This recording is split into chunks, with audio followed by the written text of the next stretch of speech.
Fala pessoal, tudo beleza? Esse aqui é o terceiro vídeo da série de vídeos sobre o S3, o storage da Amazon. Na primeira parte eu falei sobre como criar um site estático e também dei um overview aí sobre o que é o storage e quais são as funcionalidades que nós temos lá. Na segunda parte eu mostrei como conectar o CloudFront ao Bucket e também ao DNS. Tá? Nessa terceira parte eu vou falar sobre as features avançadas, né? O que tem ali na parte mais avançada do Bucket e como que você pode usar isso, tá bom? Então, bora pro console. Legal, ó, tô aqui no meu console, aquele que nós já vimos antes, na primeira página, onde tem todos os serviços, e eu vou aqui para o nosso amigo S3. Dentro do S3, eu tenho os meus buckets, que são buckets criados por outros serviços, e eu vou criar o nosso bucket para poder usar nessa demonstração aqui, tá bom? Então vai ser meu bucket test.com.br, tá? Vou criar nessa região e não vou utilizar nenhuma configuração. Beleza? Vou habilitar o versionamento dessa vez, porque é uma das funcionalidades que eu quero mostrar. Não vou habilitar os logs, não vou colocar tags, lembrando que isso é uma boa prática, então não repita isso em casa, sempre crie tags. Não vou habilitar o log do objeto, porque eu não tenho necessidade. Vou deixar nosso encryption aqui na primeira opção. E vou habilitar o Object Lock. Isso é uma coisa nova, tá? Das nossas aulas, claro. Faz parte do pacote de coisas avançadas, né? E aqui ele diz, só habilite se você quer prevenir que os objetos sejam deletados e para manter a integridade e manter aí o seu compliance com questões regulatórias. Qual que é o grande uso disso? Imagina que você tem um documento fiscal, né, na sua aplicação ou mesmo na sua empresa. É um documento fiscal que você tem que manter aí por 5 anos, por exemplo, ou manter para o resto da vida, e você não quer que esse documento seja excluído de jeito nenhum do bucket, tá? Fazendo isso é uma dos jeitos que você pode locar esse objeto e ele não vai ser deletado de maneira nenhuma, tá? Isso só pode ser habilitado na criação do bucket. Se você já tem um bucket existente, um bucket criado, mesmo que ele esteja vazio, não dá para habilitar isso, tá bom? Eu vou deixar isso desmarcado para mostrar que lá dentro do bucket não vai dar para habilitar mais. Então, aqui tem que ser feito um planejamento, né, para ver se você realmente precisa dessa funcionalidade ou não. Ah, mas eu já tenho um bucket existente e preciso colocar isso. Não tem jeito, você vai ter que criar um outro bucket, copiar tudo do bucket anterior para o bucket novo e aí sim você consegue aplicar essas mudanças, tá bom? E para copiar coisas de um bucket para o outro, você pode usar o Batch Operations, tá? Tópicos para próximas aulas. Vamos lá. Próximo, vou deixar meu bucket privado, não preciso deixá-lo público, não tem necessidade. Não vou mexer em nada nas questões de permissões, vou dar um next. Aqui lembre que eu tenho uma página de overview, eu posso ainda alterar as coisas, mas é isso mesmo que eu queria. Eu vou dar um create bucket aqui. Beleza, tenho o meu buckettest.com.br, dentro dele nada, que a gente acabou de criar, mas já tem uma mudança aqui, olha, ó. Eu tenho lá as versões, né? Isso não tinha nos outros buckets, se você assistiu a primeira e segunda aula, essa opção não estava disponível porque o versionamento não estava habilitado, tá bom? Antes da gente prosseguir, eu vou subir um arquivo teste, tá? Uma fotinha aqui, tá? Uma imagem, não tem nada demais nela, vou dar um next, ele vai perguntar de permissões, blá blá blá, isso aqui não é muito importante pra gente. Storage class, falei disso na primeira aula, vou deixar no standard mesmo, dou um próximo, overview e beleza. O upload está acontecendo ali. Então lá 40%, 50%. Maravilha. Legal, eu tenho uma imagem aqui, se eu clicar nela, né, eu vejo quem que é o owner, a data. Essa aí tag é uma tag do próprio S3, o encryption, porque a gente habilitou o encryption, o tamanho do arquivo. Lembra que o S3 é um key pair storage, então key é o nome do arquivo, né? E o value é o arquivo em si, e eu tenho aqui uma URL. Se eu clicar nessa URL, vai dar um access denied. Por quê? Esse meu bucket é privado, tá? Então eu não consigo acessar os arquivos através de URLs. Legal. Voltando aqui, eu tenho esse arquivo. Vamos imaginar que isso aqui é o scanner do meu RG e por algum motivo eu vou fazer o upload novamente porque eu não gostei da imagem. Eu vou mandar com o mesmo nome, tá? É o mesmo arquivo. Vou dar um next, não vou mexer em permissões. Storage vou deixar no standard. Próximo e overview. Ele vai fazer o upload. Vamos lá. Legal. Maravilha. Bom, aparentemente ele subiu, mas não tem nenhuma indicação aqui, né? Que eu tenho versionamento ou não. Aqui pelo horário, né? Agora, acredite em mim, são 3h31, então é o horário que foi modificado. E se eu vier aqui, ó, em versões e der um show, olha que beleza. Eu consigo ver que esse arquivo ele foi enviado 2 vezes, né? Às 3h30 e às 3h31. Então essa é a última versão e essa é a primeira versão. Vejam que o Bucket me dá um version ID, que é um hash que ele criou, que vai se referenciar àquela versão. Tá? Então esse é o versionamento do Bucket. Então você pode habilitar isso na criação do Bucket e você pode, toda vez que um arquivo novo sobe, ele vai sim manter a última versão como a versão disponível e ele vai manter um histórico de todas as outras versões, tá bom? Óbvio que você está pagando pelo storage de todas as versões, imagina um arquivo que é atualizado muitas vezes. Se tiver 10 versões, você vai pagar pelo storage das 10 versões, mas se esse é o objetivo aí da sua aplicação, se esse é o objetivo do seu bucket, da sua empresa, de manter um histórico de todos os arquivos que foram foram upados, né, para o seu storage, esse aqui é o caminho, tá bom? Eu posso, por exemplo, vir aqui e Actions e dar um Delete.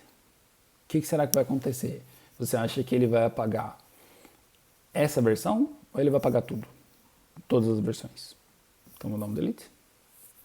Olha o que aconteceu. Ele voltou, ele apagou a minha versão e voltou à versão anterior. O que isso significa? Se você tiver 10 versões do arquivo, se você apagar a atual, ficam as outras 9. Aí a primeira vai virar a versão atual. Se você apagar a atual, ficam outras 8, assim sucessivamente, até que você apague a última. Isso é uma coisa bacana, tá? É típico de storage e é muito fácil de usar. Está disponível aqui. Você pode fazer o uso disso até onde a sua imaginação chegar. Tá? Existem muitas documentações sobre isso, detalhes técnicos. Se você está estudando para provas, os exames da Amazon, é interessante dar uma verificada na documentação, porque existem várias nuances aqui, tá bom? Mas, de maneira geral, é assim que funciona.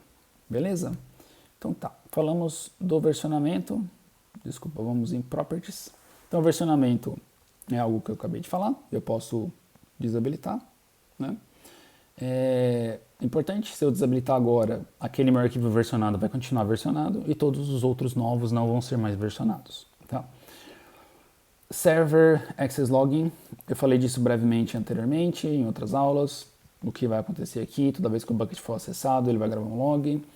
O Static Web Host, falamos nisso, né, foi o foco das 2 primeiras aulas. Eu posso também ter um log no nível do objeto, a encriptação, né, já está ativa aqui. E a parte avançada. O Object Lock é o que eu falei ali na criação do bucket. Isso é bom para prevenir que os arquivos sejam deletados. Tá? Tags, aquilo que eu falei também, boas práticas.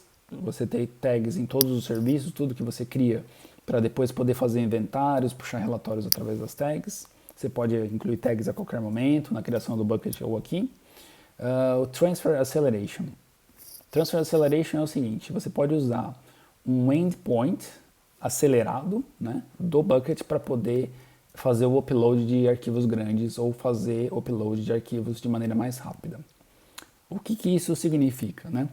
O bucket, esse bucket, a gente criou ele dentro do US East 1, que é uma região na Virgínia, nos Estados Unidos.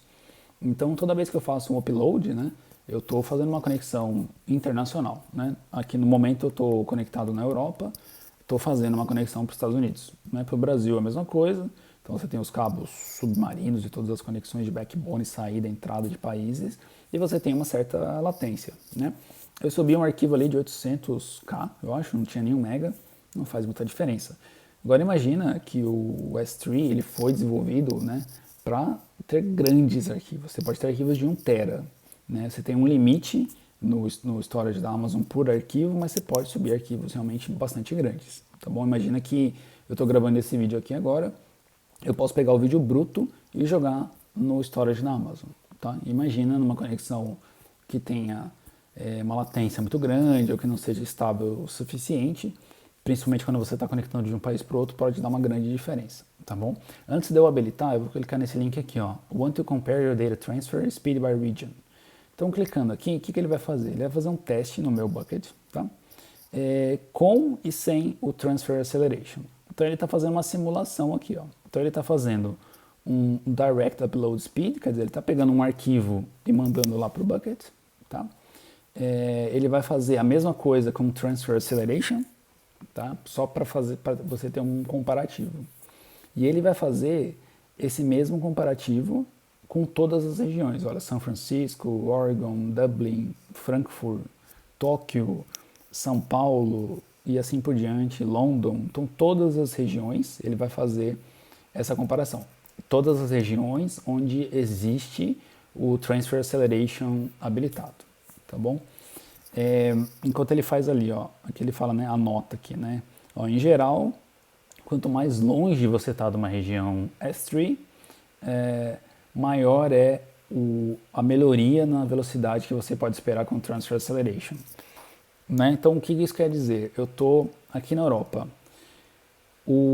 A região de Tóquio, ela está geograficamente mais longe de mim. Então, o benefício que eu tenho de usar o S3 Acceleration é muito maior para distâncias longas.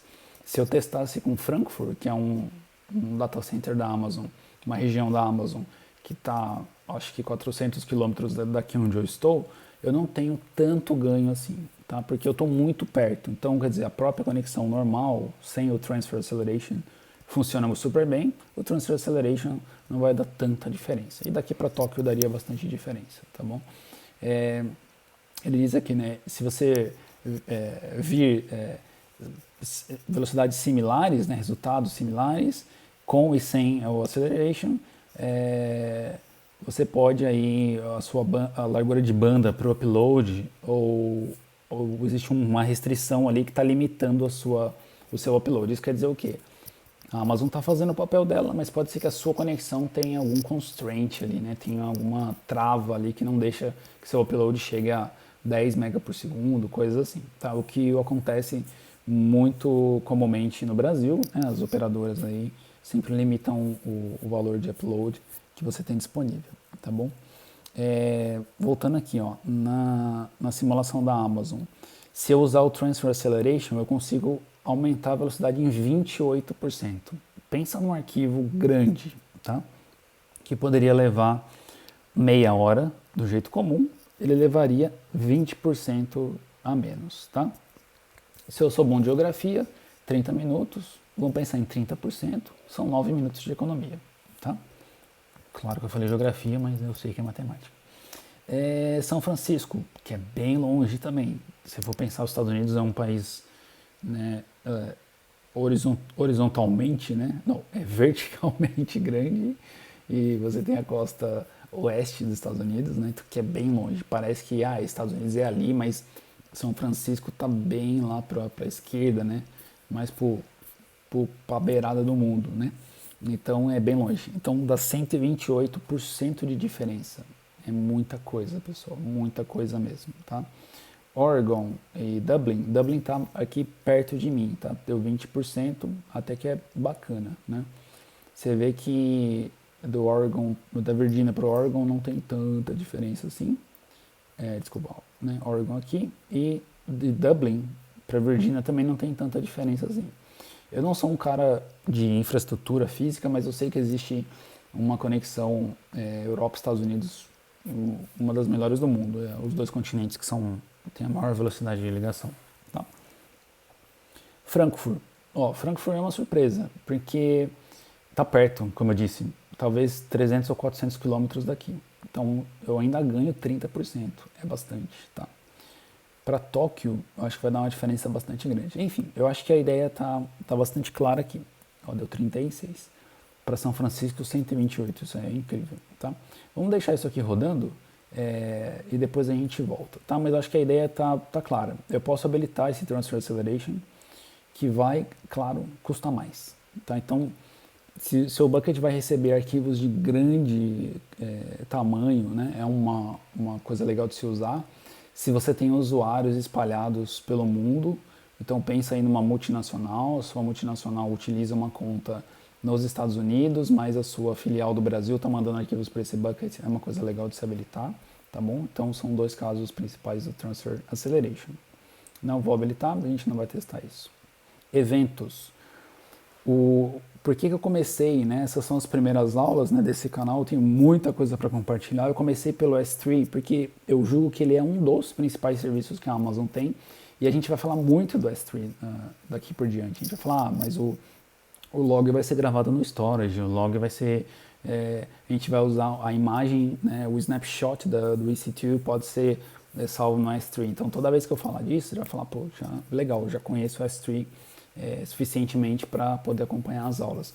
E um dos motivos também é que o S3 ele pode ser usado por aplicações, e as aplicações podem serem automatizadas através de eventos. O que é isso, eventos? Né? Toda vez que acontece alguma coisa dentro do bucket, eu posso notificar um outro serviço da Amazon. Então, quer dizer, quando um evento acontece, por exemplo, novo arquivo criado, novo arquivo modificado, enfim, todas essas listas que a gente tem aqui, ó, o put, post, copy, o multi-part upload completed, todos os objetos, né, criação de todos os objetos, quando a gente tem a replicação de buckets, eu vou falar isso daqui a pouco, quando um objeto é permanentemente deletado, etc, etc, tá?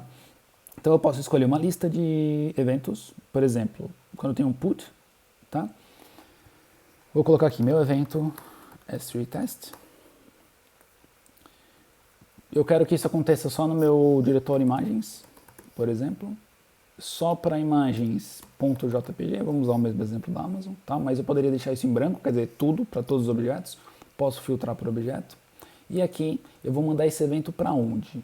Eu posso mandar para um SNS topic, para um SQSQ ou um Lambda function. Ah, Guilherme, caramba, SNS, SQS, Lambda function, o que é isso? Em maneira simples, SQSQ é uma fila de processamento, tá? Você tem, rapidamente falando, você tem dois tipos de fila, a fila standard e a fila FIFO, first in, first out, quer dizer, né? A primeira que entra é a primeira que sai, e a fila standard. Então, quando você precisa criar uma arquitetura resiliente, né, tolerante a falhas, você sempre vai ver o SQS no meio ali. A gente vai falar do SQS em outras aulas mais para frente, tá bom? O SNS, o tópico do SNS é uma das maneiras de você notificar outra parte. Então o SNS vem de notificação, tá?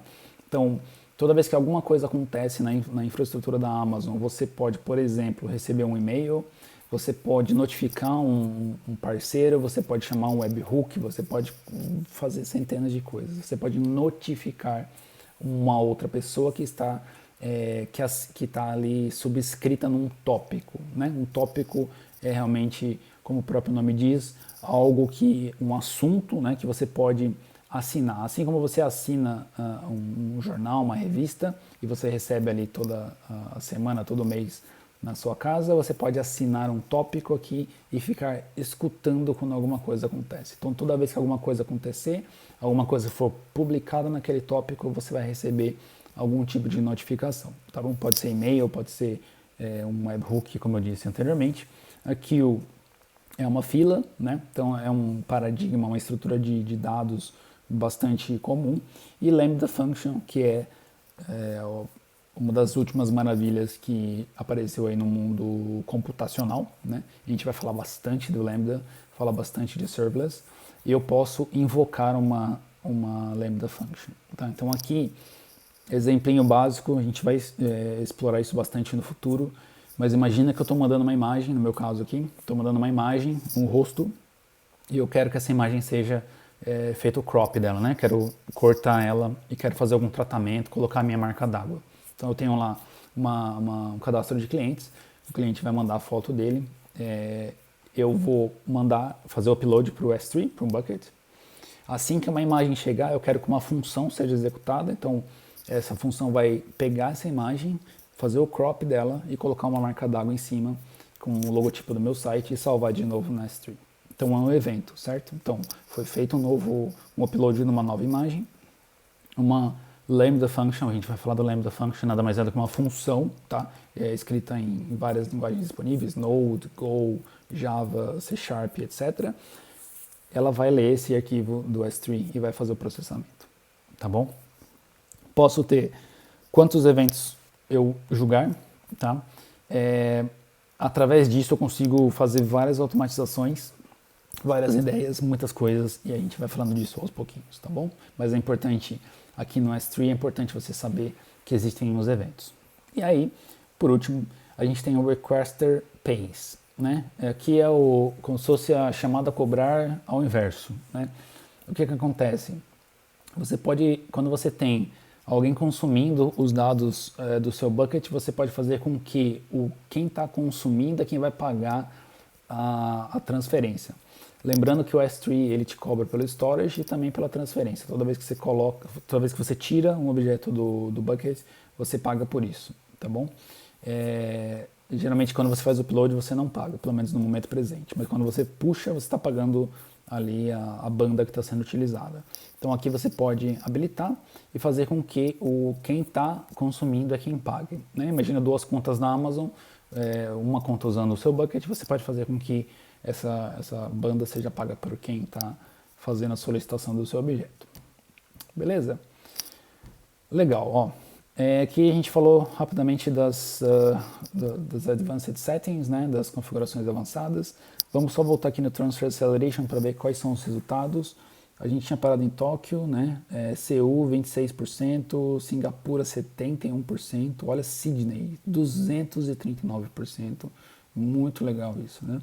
E aí São Paulo 23%, você vê que São Paulo é equivalente a quem? A Dublin, né? Você vê como o fluxo de dados no mundo é realmente interessante, né? Eu tô talvez 11 horas de voo, né, de São Paulo, não sei quantos quilômetros isso dá, mas né, tô do outro lado do oceano e é a mesma velocidade de ir para os Estados Unidos, tá bom? Mumbai, né? Ohio, também Estados Unidos, Canadá Central e London. London super perto, né? Eu acho que aqui você vê, esse é um caso que não valeria a pena utilizar. 7% é muito pequeno e talvez uma questão do preço não vale a pena usar o Transfer Acceleration. Beleza, então ó, essa foi a nossa pincelada aqui nos Advanced Settings. Deixa eu só ver quantos minutos tem esse vídeo, 22. Dá pra gente dar uma passada aqui pelo Management. Então, eu falei para vocês sobre Storage Classes, né? Então, qual que é o grande barato do storage como a Amazon, principalmente quando você está usando ele como storage mesmo e não como um bucket para hospedar o seu site, por exemplo. Você pode fazer com que os objetos eles tenham storage classes diferentes, né? E também que eles entrem com storage class e com o passar do tempo você vai movendo esses arquivos pelas classes. Então pensa assim, um arquivo, você está fazendo aí um financiamento bancário, né? Então você vai mandar o seu RG, CPF, comprovante de endereço, etc. para o seu banco. Imagina que o banco está usando o S3. Eles vão fazer o upload disso para o S3, a aplicação vai usar, etc. e tal. No começo, talvez, o banco olhe várias vezes esse documento para fazer análise, para fazer algum tipo de decisão de crédito, etc. Mas com o passar do tempo, depois que o banco te dá o crédito, né, ou se ele não te dá o crédito, mas depois que for tomada a decisão do crédito, aqueles documentos eles não vão ser mais acessados. Ou vão ser acessados talvez de 6 em 6 meses, de 12 em 12 meses. E esse é o grande barato do lifecycle do S3. Tá? Ele vai mover os seus arquivos através do lifecycle dependendo do uso que eles estão tendo. Então, arquivos pouco usados, eles vão viajar, né, nos storage classes até chegar no Glacier, porque o Glacier é o último nível, digamos assim, que um objeto vai ficar guardado, que é o nível que demora. Você tem um tempo, quando você pede um arquivo do Glacier, ele te pede um tempo, então chega a ser horas, ele vai demorar algumas horas para trazer o arquivo do seu backup. Então, ó, aqui no Lifecycle Deixa eu só fazer o seguinte, ó, só para ficar bem claro. Vamos fazer o upload de novo de um arquivo, tá? Vou fazer o mesmo, só para a gente criar uma nova versão, para poder mostrar o storage class. Ó. Então eu tenho o standard, né? Tem uma questão muito bacana aqui. Recomendo que você faça a leitura da documentação e também se você está estudando para certificação, isso é fundamental. Você tem que saber isso aqui, ó, de core salteado, tá? No standard são arquivos frequentemente acessados e eles são colocados em 3 ou mais availability zones. Lembrando, regiões, né? Availability Zone você pode pensar como um data center. Então a Amazon nunca tem um data center só numa região. Ela sempre tem 2 ou 3 ou mais. Então na Virgínia eu acho que tem, se não me engano, 5 ou 6. Vai do A a F, eu não me lembro de cabeça. Em São Paulo tem o A e o B. Então sempre tem data centers fisicamente diferentes por uma questão de disaster recovery. Imagina que se pega fogo no data center, você tem o outro. E essa é uma das grandes sacadas do cloud, tá? Então aqui, quando o objeto está nessa classe standard, ele vai estar em pelo menos 3. A Amazon copia para você em 3 lugares diferentes. Alta disponibilidade, tá bom? Você tem aqui o Intelligent Tiering. Então, são arquivos que você não consegue determinar se eles vão ser muito ou pouco acessados, né? O exemplo que eu dei do banco. Eu acho que fica claro que o RG e CPF não é algo que todo mundo vai ficar vendo toda hora. Mas imagina algo que pode ser muito acessado ou pouco acessado, você não consegue prever um padrão de acesso. A Amazon tem esse novo, não é novo, relativamente novo, né? Isso foi introduzido pela Amazon depois que o S3 foi criado, e você pode utilizar isso aqui, que também são 3 availability zones, e só que ele tem um tempo mínimo de storage, ele tem que ficar 30 dias pelo menos na mesma classe, tá bom? Você tem o Standard Infrequent Access, então aqui começa, do Standard são arquivos sempre disponíveis, essa é a primeira classe de arquivos não tão acessados assim. Também são 3 Availability Zones, são 30 dias em cada classe, só que o objeto tem que ter um tamanho mínimo, ele tem que ter 128K de tamanho mínimo.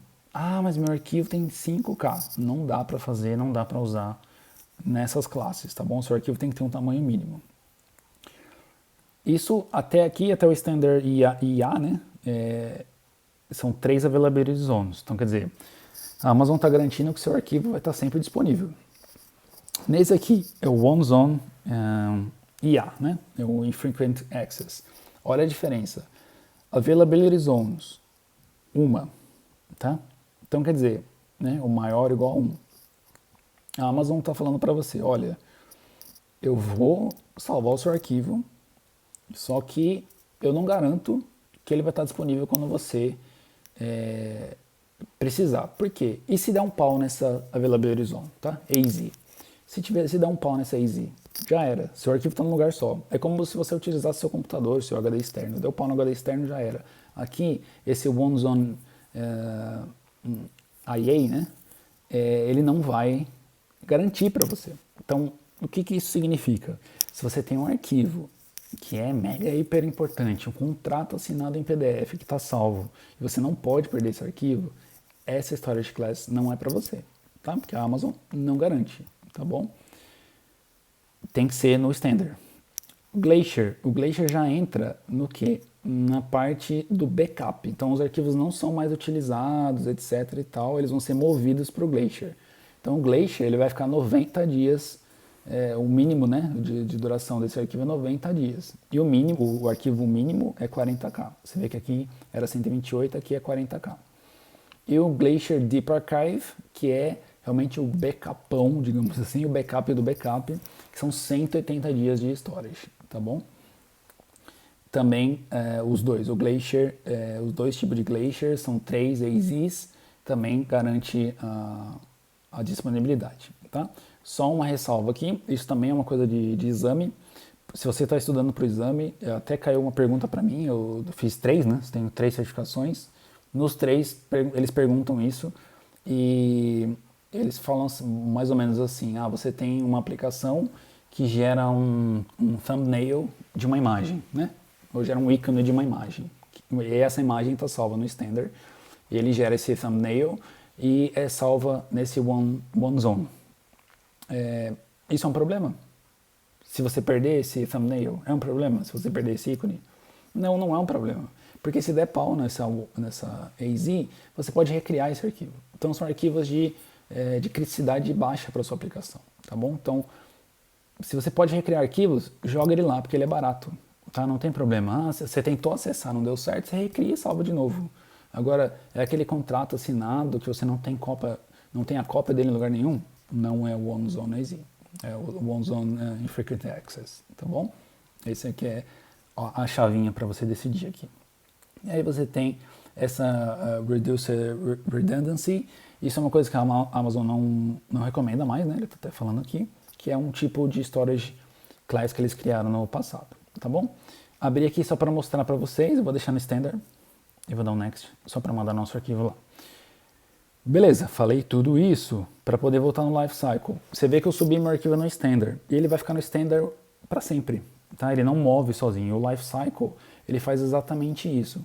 O Lifecycle, ele vai criar regras para mover os arquivos entre as classes. Então, subir agora ele fica no Standard, daqui a 30 dias ele pode ir para o OneZone AI, se for o caso, ou ele vai para outras classes, e daqui, sei lá, 6 meses ele vai para o Glacier e assim por diante. Então o storage é inteligente o suficiente para poder mover os seus arquivos. Eu acho isso fantástico. Eu tenho milhões de exemplos para dar para vocês de aplicações que guardam anexos, contratos, scanners de documentos e etc.